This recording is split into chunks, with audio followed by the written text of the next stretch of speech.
Hello everyone. तर कसे आहात सगळे? दीपास टेस्टी डिलाईटमध्ये तुम्हा सर्वांचं खूप खूप स्वागत आहे. तर बाहेर मुसळधार असा पाऊस पडतो आहे आणि पावसामध्ये जास्त करून असं गावाकडे कोकणात वगैरे सकाळी सकाळी चहा आणि त्याच्याबरोबर हे असे घावन बनवले जातात. तर तांदळाच्या पिठापासून हे घावन बनवलेले आहेत. तर त्याची आपण आज रेसिपी बघणार आहोत. तर माझ्याकडे नेहमी तांदळाचं पीठ घरी बनवलेलं असतं आणि कसं गडबडीच्या टाईममध्ये पटकन अगदी झटपट होणारी ही रेसिपी आहे. तर आज मी तीच सकाळी सकाळी नाश्त्यासाठी म्हणून बनवली आहे. तर सगळ्यात आधी तर या पेल्यानं 2 पेले आपण तांदळाचं पीठ घेणार आहोत. तर तांदळाचं पीठ मी घरीच बनवलेलं आहे, नेहमी घरीच बनवते. तर तांदूळ स्वच्छ धुवून फॅनखाली पूर्णपणे सुकवून मग ते दळून आणायचं, बस एवढंच. साधी सिंपल रेसिपी आहे.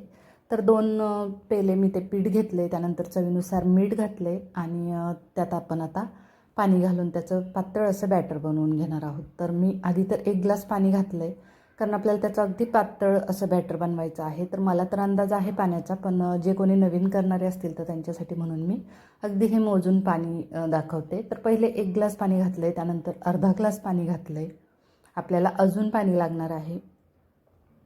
तर हे पूर्ण आता 2 ग्लास पाणी घातलेलं आहे आणि आता मिक्स करून घेते. तर एवढंही पाणी आपल्याला पुरेसं होणार नाही, पण कसं आधीच पीठ पातळ होऊ नये म्हणून मी असं दाखवते. तर स्टेप बाय स्टेप तुम्ही थोडं थोडं लागेल असं पाणी घाला, म्हणजे मग कसं आपल्याला हवी तशी कन्सिस्टन्सी ठेवता येईल. तर आता पीठ अगदी म्हणजे मिक्स तर झालं आहे पाण्यामध्ये, पण अजूनही घट्ट आहे.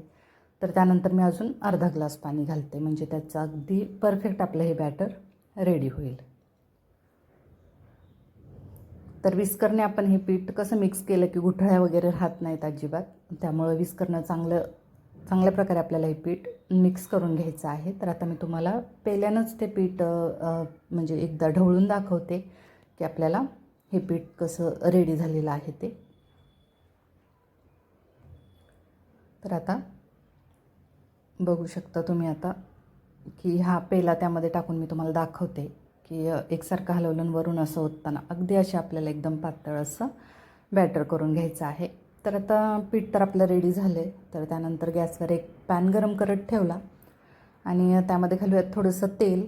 तर आता गावाकडे तर कसं काहीलमध्ये बनवतात, गव्हाली चुलीवर मस्त गरमागरम. पण आता आपण शहरामध्ये राहतो, तर शहरामध्ये एवढं तर सगळं काही शक्य होत नाही. तर मी डोशाचा जो पॅन असतो आपला, तर तो गरम केला आहे, त्यावर घातलं आहे थोडंसं तेल आणि अगदी असं आपल्याला पीठ तव्यावर ओतून घ्यायचे. तुम्ही यापेक्षाही थोडीशी अजून कन्सिस्टन्सी पातळ केली तरीही चालण्यासारखं आहे, पण मी हे चहाबरोबर खाणार होते त्यामुळं थोडेसे असे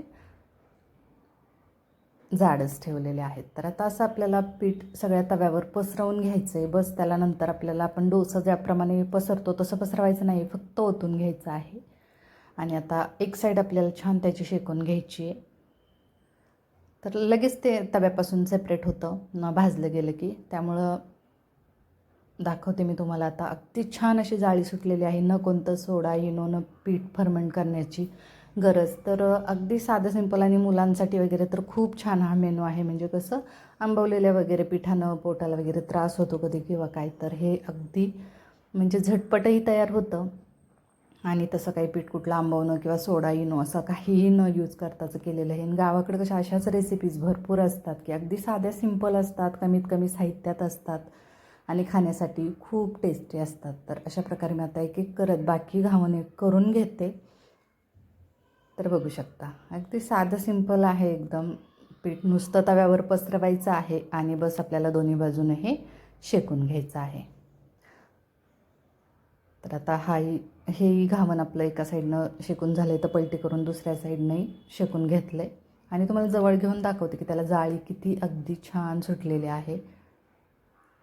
तर अशा प्रकारे आपले घावण रेडी झाले. त्यानंतर ही बटाट्याची भाजी बनवली आहे मी. तर आज रेसिपी काही दाखवली नाही, कारण आपण जो पिवळा बटाटा बनवतो ना, बटाटा उकडवून हिरवी मिरची घालतो, तर सेम तशीच प्रोसेस बनवली आहे. फक्त आज मी हिरव्या मिरचीच्या वाटणाऐवजी लाल मिरचीची पावडर घातलेली आहे. बाकी सेम कांदा, कोथिंबीर, कढीपत्ता असं घालून ही बटाट्याची भाजी रेडी केलेली आहे. तर आपली बटाट्याची भाजी मी त्यासोबत बनवली आहे, पण चहाबरोबर तरी खूप छान लागतात. तर आता मी प्लेटिंग करते, दाखवते तुम्हाला एक एक. किती छान अशा जाळी सुटलेल्या आहेत आपल्या घावण आणि अगदी पातळ मऊ लुसलुशीत एकदम असे आपले हे नाश्त्यासाठी म्हणून घावन रेडी झाले. हे तुम्ही टिफिनलाही मुलांना देऊ शकता. बटाट्याची भाजी, टोमॅटो केचप किंवा ग्रीन चटणी वगैरे त्यासोबत. दिवसभर हे आहे असं मऊ लुसलुशीत राहतं, कडक होत नाही किंवा काही नाही. तर आता घावन त्यासोबत बटाट्याची भाजी मी सर्व केलेलं आहे. तर तुम्ही टिफिनला देऊ शकता असं, किंवा सकाळी जर तुम्ही नाश्ता करताय खाताय आणि आत्ता पावसाचे दिवस आहेत तर असं गरमागरम चहासोबत हे खाण्यासाठी म्हणून घावन आपलं रेडी झालेलं आहे. नक्की एकदा या पद्धतीनं तुम्ही तांदळाच्या पिठाचं घावन, गरमागरम चहा आणि बटाट्याची भाजी ट्राय करा. हे तुम्हालाही आवडेल. आणि मी बनवलेली आज ही घावनाची रेसिपी तुम्हाला कशी वाटली ते मला नक्की सांगा. तसेच आपल्या चॅनलला कनेक्टेड राहा. चॅनलवरच्या रेसिपीज जर तुम्हाला आवडत असतील तर आपल्या चॅनलला लाईक, शेअर आणि सबस्क्राईब नक्की करा. चला तर मग असंच भेटूया पुढे अशाच एका नवीन रेसिपीसह. तोपर्यंत बाय. थँक्यू.